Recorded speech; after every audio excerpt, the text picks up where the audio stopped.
Welcome everyone to another episode of English Club TV. I am Holly Holborn. I am Ashley Jenkins. And this is our guest today, Dr. Stephen Usitalo. Thank you both for having me on. Yeah. Thank you. No problem, new house. Exactly. Usitalo, new house. Mm-hmm. Our first question today is, we were wondering about your path to becoming a professor. We know you're originally from Finland, and we were wondering how you wound up at Northern. My own focus is on Russian and Soviet history. And what I became interested in that, when I was in Finland, Finns have a very negative view toward what was then the Soviet Union and now Russia. You know, they're on the border, 900-kilometer border. They fought many wars, and it's bad relationship.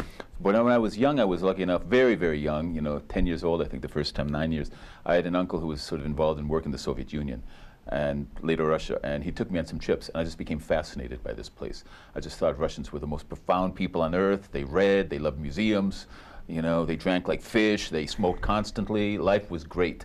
They did everything, they lived big lives. We moved to the US, and as a teenager, I went to the University of Michigan. No idea to become a professor. I was a Russian studies major in history. I graduated, went to New York, became a stockbroker for about a year at a place called E.F. Hutton, which no longer exists. Look at me, can you imagine? The people back then wanted to hire, they had English majors, philosophy majors, French majors, creative people, different times. Anyway, I eventually left that, and I decided to go to grad school just to do a specific field in Russian studies, because this was toward the collapse of the Soviet Union, late 80s, early 90s. I thought might be interested in sort of a political job. And I just came across academics. This is the path to choosing academia. It wasn't when I was an undergraduate, although I enjoyed my experiences. The University of Michigan was fantastic.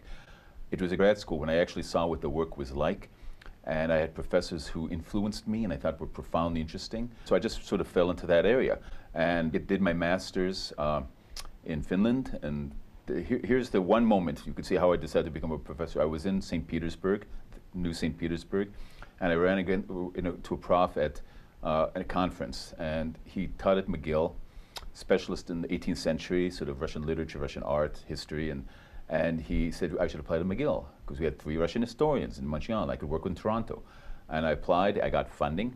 I went there, and he was the inspiration. His classes, his writing, his one-on-one conversations, and how I came here. I taught in Montreal for 3 years after I graduated. What happened was then they had some shifts, and they decided, well, I could only be, I wasn't a permanent faculty member. I was what's called a lecturer, which they had many of them. And I was nervous. I was married. My wife had a job there. She's fine. My daughter was just born, and I thought to myself, well, maybe I should actually get a permanent job. I don't like the idea of a permanent job. I don't like to own things, but I decided, well, now's the time. And so I applied.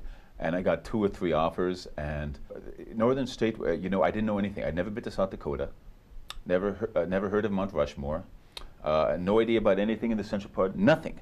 And I went here, and I had a pretty good interview, and all of the faculty members said to me, I come to Northern, they said the students are fine, everything's fine. It's, it's a little isolated geographically, which it is, but you can do your own thing, you can create your own classes, you can create your own career, and this university will support you. And the retiring faculty member who I replaced, and it was a very memorable moment, he said, generally speaking, Northern State was a good place for him to be for those 25 years. He did what he wanted, he did a good job in the classroom, he wrote. It was a good symbiotic relationship, university and him. And I've been here now over 10 years, and I agree, there are some geographic issues that I might have about where Aberdeen is. It's isolated to a certain degree, and I think it sometimes hard to attract students because we are somewhat isolated, but the university's been extremely supportive of me over the last 10 years. And I think students don't always appreciate it, but if they went elsewhere, they find that they have a more one-on-one relationship with professors and teachers than they could have in a lot of other institutions. Yeah, I was at the University of Michigan, 50,000 students. Yeah. Good luck, and these professors they didn't know who I was, and nor did they care. Yeah, this is my 5th college, and I've definitely had the same. So I hope the students appreciate it. Maybe later in life they will. Probably. Yeah. But moving on, you mentioned that stockbrokers back then, they wanted to hire English majors creative. And so what is the relationship between literature and history, and how do they complement each other? Well, I think, this came from somebody. I was a graduate fellow once at the University of Chicago for 2 years, and there was an historian there named Sheila Fitzpatrick, and she's retired now. She's Soviet history. And I remember talking to her once about, because she did very traditional, I study a society, I study the culture, I study the politics, you know, build a narrative about what this country was like. But you know, look at her shelves, massive library that it was all filled with things like Marcel Proust's French literature, you know, it was with Dostoevsky, it was Tolstoy, it was with German writers, you know, it was with Goethe. And you know, she made a point which is obvious, but people often forget, that when you study a culture, if you don't know the language, a great way to understand the people, daily life, is to read what people are reading in that society, to read the literature that reflects the trends. It's not by Stephen Usitalo writing about France. It's about reading French writers, you know, Sartre or Proust or anyone you can imagine. And so literature is a vital window into a society. And it's far better than many history books, because history books are often written by people who can't write well. I say that myself because we write in wooden style, and so you read a wonderful novel, you're going to get inspired. You read a history text, you often won't be. Yeah. I've probably learned more about the Industrial Revolution from the Romantic and Victorian novels Yeah. than I have in Definitely. history Charles classes. Dickens too, you know. Yeah. Charles Dickens He's is so angry, I love it. Yeah, and so Charles Dickens is a love it or hate it type of writer, right? Because I like Charles Dickens, and I think, you know, you can learn a lot more than you could. But some students find him too sort of, you know, didactic. He's journalist, but I think that's the strength, that he researched this stuff. But so it's interesting. You know, you can rely on Charles Dickens for sort of accurate portrayals of people and conditions. So he's wonderful. Definitely. Exactly. We know you taught a modern genocide class this last semester. I was not able to take it, but I was wondering what you teach in it briefly, because I'm sure the semester is a lot to cover. No, I'll cover it really. But yeah. and why should we take it? Yeah. Well, you know, I spend a lot of time on why. Let me start with the why first. I think it's a unique thing about our society today is that while we live in a materially better world than we have for many people, safer in many ways. You know, as somebody pointed out, the past, crime was much higher in the past and so forth. While we individually seem to live longer, healthier lives, that there's been more state violence over the last 60 to 70 years than any time in history, organized violence. And it's often directed at specific groups. So I think it highlights things like racism, bigotry, gender issues. Let me give you one example, which is something that was never talked about 20 years ago. I'm probably going to the Holocaust Museum this summer on a grant too, and the genocide is defined legally is how you know, the physical hurt that you might inflict on somebody. Well, somebody says, what does that mean? It means mass rape. You know, mass rape accompanies every modern genocide. In the millions, destroys whole societies, destroys structures and families. So I think it's a really interesting phenomenon to look at the fact that while violence has declined, state violence has increased dramatically. So the course, briefly, it's a little bit about the Holocaust, but not only, because that's well studied. I look at Rwanda a lot, because I think Rwanda has so much information. It's a 1994, it's a genocide which happened at a time when people said it would never happen again. And 900,000 people killed. And then we have Armenia, and then we talk about, it's a comparative course. So you can look at genocides. Cambodia, for example. So I want students to look at different parts of the world, and hopefully, so what will students get out of it? Maybe they'll become more cynical. I hope what they get out of it is that they questioned authority. Not in a way that you have to listen to me, because you shouldn't listen to me, but you question what you get.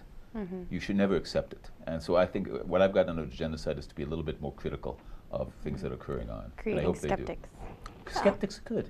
Yeah. Of any kind. No, I'm not saying. No, I know you know. I know you. Well, and I think when you think genocide, you only think the Holocaust. Yeah, and you're expanding people's definition of genocide. Because they still do get a lot of Holocaust probably in high school still, or at least a little bit, and they get a little bit on other classes. So hopefully this will be. But Rwanda is you know. Yeah, and Hotel Rwanda. Yeah. I watched that movie. And you know, it's almost in the lifetime of, just before the lifetime of most of the students. So it seems it's more relevant for some of them, I think, than the Holocaust might be. Yeah. Are we gonna go into the speed round now? Could we some quick fire questions? Okay. All right. So, all right. Just answer as quickly as you possibly can. What was the last movie you watched? Cold Fish, and I don't remember the director. It's a trilogy of Japanese horror films. This is the first horror film. I did a class on Japanese horror, And so it was cold fish, which only if you have a strong stomach, folks, watch this. Because I don't like serial killer slasher films myself. But that's Cold Fish is the last film I saw. Okay. If you were to get a tattoo tomorrow, where would you get it? Or not where? What would you get? And where? What would I get? What would I get? You know, I would probably get a name. You know, why? I can't think of it. Probably that, but I can conceive, and I put it on my face. Okay. I want to be. If I'm getting a tattoo, I'm not going to hide it. I'm going to put it up front because I don't care anymore. All right. Although it's painful, isn't it? That's a problem. Hey, you seem like a very You got to suck it up. You got to suck up the pain. Yeah. All right. What book is on your nightstand? Something that I will take forever to read. It's something called the Cairo Trilogy. The first part, Palace Walk, and it's by an Egyptian writer. And the reason I did it was because when I went to Egypt for the first time, somebody suggested it, and I've read large chunks of it over the years, and so I'm determined to read it. By Mahfouz Naguib? Yes, it is. And it's his first volume. I have read the other two, but I've gone back to the first again and again. And it's not, you don't have to be at all interested in Egypt, at all. Yeah. It's just the family dynamics over generations, and it's a great read. And his style is really interesting. I read The Thief and the Dog. Yeah. Which Penn Pearson knows well, because I think I went once to her, the discussion she had some years ago on this when we had an Egyptian. Oh, yeah. If you could teleport to any country in the world right now, where would you go? Japan. Why? I've never been there, and I love their cinema and some of the novels, and I've just had an interesting, but I've never been. And right now it seems so expensive. But I'd love to go to Japan. Yeah, that would be a wonderful place. Teleportation costs nothing except for the technology to build it. Exactly, but then I'd have to, visiting there is expensive though, that's the problem. So even if I could fly there, the day-to-day cost is going to be out. But I would like to go to Japan. I hear they're letting women in the golf courses now. Oh, finally? Yeah. So, all right, last question. If you could chat with any historical figure, who would it be? You know, I might pick, since I do Russian history and he's so big, I would probably pick Vladimir Lenin, who was the founder of the Soviet state. Why? Because that was more important. Because he represented this thing from a time of ideals, of a different new type of society. He wasn't an exciting person to talk to, apparently, because he'd like to talk for an hour and he didn't let nobody interrupt him. But I would like a few things just to clear up in my own mind. So Vladimir Lenin would be the one I'd probably pick. And then I'd be bored afterward. But still, he'd be the one I'd want. You asked me my favorite novel? I just thought about that. Sure. What is your favorite novel? I don't know, but I was thinking about this today. I was talking to a Finn a while back, and we were talking about, and somebody reminded me of something I read as a kid, and you guys might have read this too, the Moomin Tales. Which one? Moomin Trolls. Do you remember that? I don't think so. Somebody in the former student at Northern, after the class, when I first came here, 10 years ago now, she gave me the collection in English. I'd had it, and I said, I read this when I was a kid, but the Moomin Trolls will tell you all that you need to know about life in Finland. And so I thought people in the U.S. she read them for some weird reason. I don't know why, but she read them when she was a kid, and she gave me, so Moomin Trolls, guys, if you want to read about the Moomin Tales in Finland, in English, I think Peter Ramey would probably know about it because he seems to be interested in those types of things, but it is based on some ancient legends as well, so it's worth looking at. There you go. Check those out. To see if my grandma knows about them. Yeah. They will, it used to be, it's probably generational, that there's so many other things now, that are more exciting to read. But at one point, it's a Swedish author, Tove Jansson, who lives in Finland, and it's just wonderful stuff, guys. I have one last question for you. When you go into your car next and you turn it on, what song is going to be playing? It's going to be Gypsies, Tramps, and Thieves by Cher. Because my daughter likes that, and she left song 17 on the CD, and she keeps playing it over and over again. So that's right there, sitting there now. So that's when I turn it on now at 4 o'clock. That's the song that's going to be playing. Yeah, at least it's not Hips Don't Lie. Exactly. So and by the way, it's a catchy tune. So I'm not going to get it. So at least I'm not going to be bored listening to the music, right? Yep, sounds good. All right. Thank you for joining us for English Club TV, and thank you for joining us, Dr. Usitalo. Thank you very much. It was a while to get arranged, but I appreciate your time and effort. Thank you very much. Thank you.